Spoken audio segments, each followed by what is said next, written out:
नमस्कार, मैं तासा डेजी स्वागत करती हूँ आपका एक बार फिर से आपके खुद के YouTube चैनल तासा दी प्रेरणा पर। पिछले एपिसोड में हमने जाना था कि नरेश सक्सेना अपने सभी साथियों के साथ श्यामलाल को भी गोली मार देता है और अब राजपाल अपनी जगह पर पड़ा पड़ा ये आश्चर्यजनक नज़ारा देखता रहता है। वो सोचता है कि क्या ये हम तीनों को भी ऐसे ही मार डालेगा। अब जानते हैं आगे क्या हुआ। बेवकूफ़ श्यामलाल, उसकी ये बात समझ में नहीं आई कि अगर मैं अपने ही लोगों को अपने रास्ते से हटा सकता हूँ तो उसे कैसे छोड़ दूंगा। नरेश सक्सेना विजय गर्व से मुस्कुराता हुआ बोला। राजपाल मौके की तलाश में था कि नरेश क्षण भर के लिए असावधान हो और उसके हाथ से पिस्तौल छीन ले, किंतु वो उसे असावधान होता हुआ नजर नहीं आ रहा था। फिर भी मौके की तलाश में उसे बातों में उलझाए रखने की कोशिश करता हुआ बोला, उन लोगों को मारने के बाद तुमने श्यामलाल को भी? हाँ, मैंने उसे भी मार डाला। नरेश उसके चेहरे के आगे पिस्तौल हिलाता हुआ बोला। मैं इतना बेवकूफ़ नहीं हूँ कि जिस खजाने की तलाश मैं 20 साल से कर रहा हूँ उसके आधे हिस्से का दावा करने वाले को मैं जिंदा रहने देता। अब मैं तुम तीनों को भी ख़त्म कर दूंगा। नरेश एकदम पलटा और जैसे ही उसे गोताखोरी की पोशाक के पास श्यामलाल की झलक मिली तो उसने तुरंत गोलियों की बौछार कर दी। इसके साथ ही राजपाल ने बिजली की सी तेजी से किसी चीते की तरह छलांग मारी। उसने पीछे से नरेश को दबोच लिया। अचानक ही उसका बोझ पड़ने के कारण नरेश अपना संतुलन कायम ना रख सका और उसे लिए नीचे ज़मीन पर गिर पड़ा। नीचे गिरते ही नरेश ने उसे फुटबॉल की तरह एक ओर उछाल कर फेंक दिया और अपना पिस्तौल उठाने के लिए झपटा। राजपाल को लगा कि ताकत में नरेश उससे कहीं अधिक शक्तिशाली है, लेकिन फिर भी वो झपट कर उठा और इससे पहले कि नरेश के हाथ पिस्तौल को छू पाते उसने उसे फिर से दबोच लिया। एक बारगी तो नरेश बुरी तरह से चौंक उठा, बौखलाया, किंतु फिर संभला और पूरी शक्ति लगाकर एक बार फिर उसने राजपाल को फुटबॉल की तरह एक और उछाल दिया। इस बीच राजपाल के हाथ श्यामलाल की पिस्तौल लग चुकी थी। राजपाल ने आव देखा न ताव और गोलियों की बौछार शुरू कर दी। नरेश ने बचने की बहुत कोशिश की किंतु बच नहीं सका, मगर राजपाल जब तक गोलियां मारता रहा, बरसाता रहा, जब तक कि पिस्तौल खाली नहीं हो गया। उसके बाद भी वो खाली पिस्तौल हाथ में लिए नरेश की लाश को देखता रहा। जिंदगी में पहली बार उसके हाथों से हत्या हुई थी, मगर उसे कोई अफसोस नहीं था। कंधे पर किसी के हाथ का स्पर्श पाकर वो चौंका। उर्मिला थी। उसके स्पर्श ने जैसे उसे वास्तविकता की दुनिया में लाकर खड़ा किया हो। उसकी नज़रें एकदम गोताखोरी की पोशाकों पर पड़ी। तुम वैद्य जी के बंधन खोलो उर्मिला, कहता हुआ वो गोताखोरी की पोशाक लेने के लिए लपक पड़ा। सिलेंडरों से कोई आवाज़ नहीं आ रही थी। जाहिर था कि सारे सिलेंडर खाली हो चुके थे, लेकिन फिर भी उसने उन्हें हिला डुला कर देखा, लेकिन सब बेकार। स्थिति की भयानकता का एहसास उसे हो चुका था तो सारा शरीर उसका कांप उठा। ये लोग जिंदा इस विशाल मकबरे में धंस कर रह जाएंगे। यहाँ से निकलने का कोई रास्ता नहीं था। उसने अपने चारों ओर पड़ी लाशों को देखते हुए सोचा कि ये लोग भी उसी तरह तड़प तड़प कर मर जाएंगे जैसे कि 45 साल पहले इस गाड़ी में सवार लोग मर गए थे। फिर एक गहरा सांस लेते हुए शिवेन वैद्य ने कहा, ईश्वर की जैसी मर्जी। कहने के साथ ही वो जमीन पर सिर पकड़कर बैठ गया।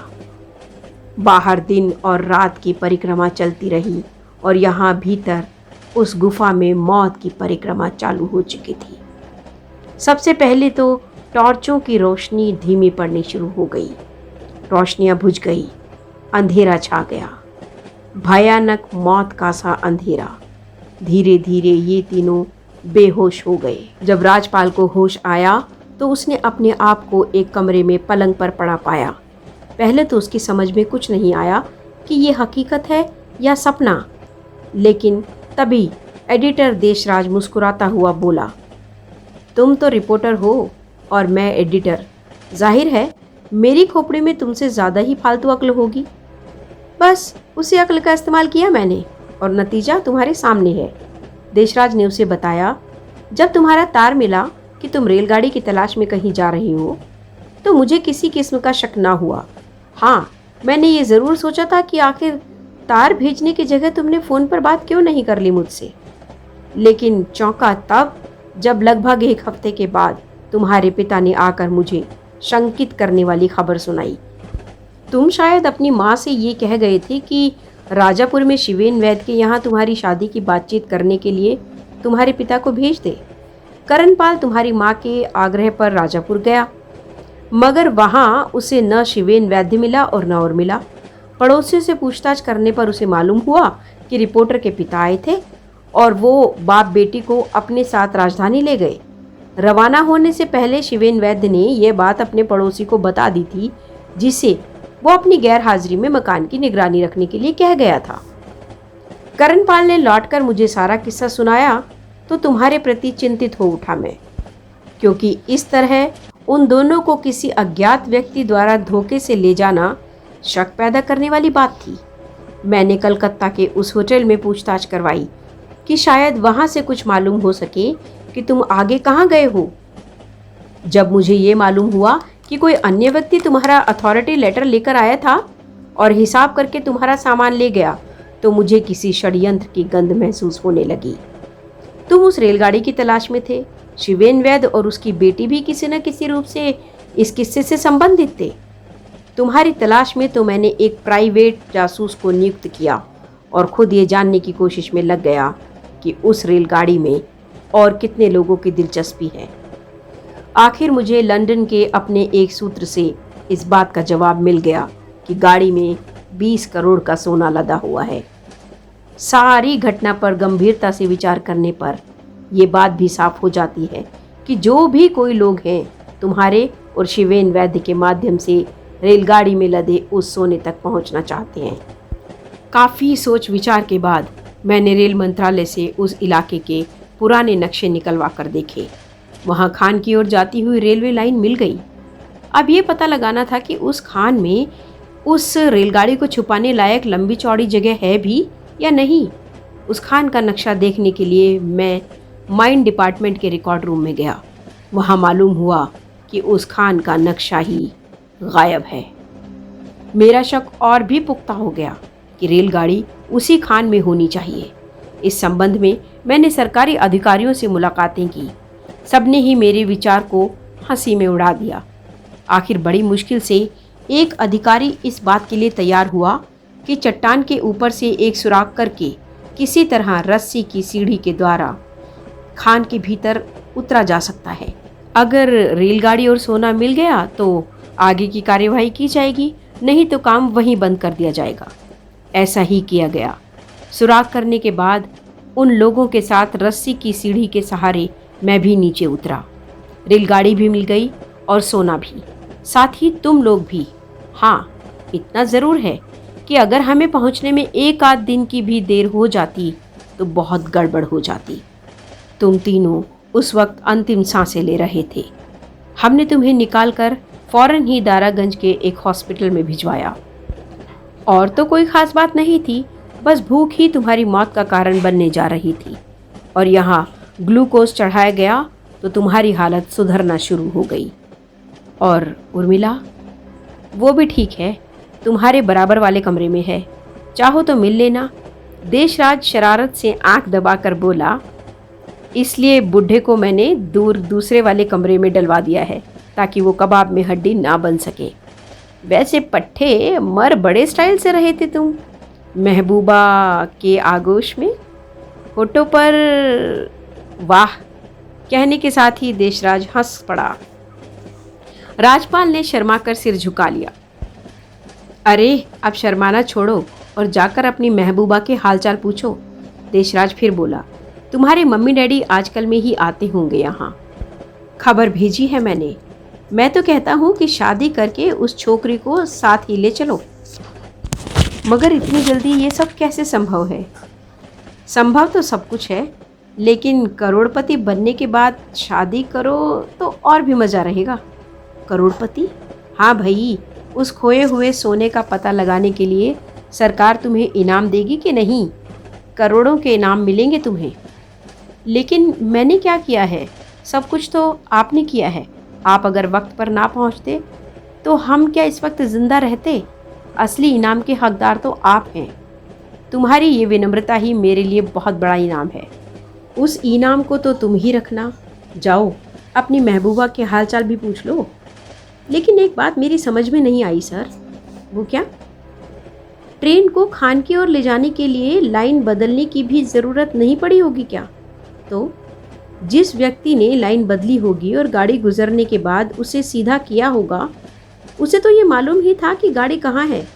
अगर उसने अपनी अक्ल से काम लिया होता तो इतने सारे लोग बेमौत ना मारे जाते। अब इस मामले में और खोपड़ी उलझाने की कोई ज़रूरत नहीं है तुम्हें। अगर खान में पानी ना भरता तो कुछ भी ना होता। अगर तुम्हारे दादा नेत्रपाल राजापुर स्टेशन पर मारे नहीं जाते तो ये लोग भी बच जाते शायद। मगर उस रात अनहोनी पर अनहोनी घटती चली गई।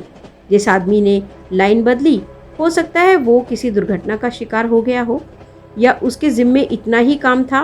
वह करने के बाद आगे का काम अन्य साथियों के लिए छोड़कर अपने रास्ते लगा हो और यही सोच रहा हो कि जैसे उसका काम योजना अनुसार निपट गया हो, आगे भी निपट ही गया होगा। गाड़ी मिल गई, सोना मिल गया, सारा रहस्य खुल गया। अब इस मामले में और खोपड़ी घुमाने से कोई फ़ायदा नहीं होगा। जाओ जाकर इश्क करो। राजपाल उर्मिला के कमरे में दाखिल होता है। उसे देखकर पलंग पर लेटी हुई उर्मिला उठकर बैठ गई। कैसी हो? उसने उसके निकट ही पलंग पर बैठते हुए कहा। ठीक हूँ, धीरे से बोली उर्मिला। मैं जानती थी कि तुम्हारे होते हुए हमें कुछ नहीं होगा। मैंने कुछ नहीं किया। मेरा बॉस अगर वक्त पर नहीं पहुंच गया होता तो खैर, ये सब बातें बाद में करेंगे। अब तुम मुझे ये बताओ कि मुझसे शादी करोगी? बापू से पूछा।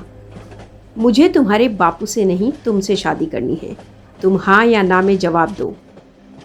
तुम तो अभी से डांटने लगे। हाँ या ना? हाँ, उर्मिला ने सिर झुकाकर धीरे से कहा। मगर शादी बिना दहेज की होगी ना? उर्मिला ने चौंक कर उसकी ओर देखा। दहेज में मुझे वो रेलगाड़ी का भूत चाहिए। वो कहने के साथ ही उर्मिला हंस पड़ी। वो भी मुस्कुराया। यानी तुम्हें मुझसे ज़्यादा वो रेलगाड़ी का भूत प्यारा है? क्यों ना हो, उसे बाहों में भरकर चूमता हुआ बोला राजपाल। आखिर उसी की तलाश में तो तुम मुझे मिली हो। उर्मिला ने अपना सर उसके कंधे पर टिका दिया। इस तरह रेलगाड़ी का भूत वेद प्रकाश काम्बोज जी द्वारा लिखा गया उपन्यास यहीं पर समाप्त होता है। आप सभी का तहे दिल से शुक्रिया। अगली वीडियो में नई नई चीज़ें आपके लिए लेकर आऊँगी। तब तक के लिए आप अपना ख्याल रखिए और आपके खुद के YouTube चैनल तासा दी प्रेरणा को लाइक, सब्सक्राइब और शेयर करना ना भूलें। कृपया कमेंट में बताएं कि कैसा लगा आपको रेलगाड़ी का भूत। अति धन्यवाद। आप अपना ख्याल रखिए। नमस्कार।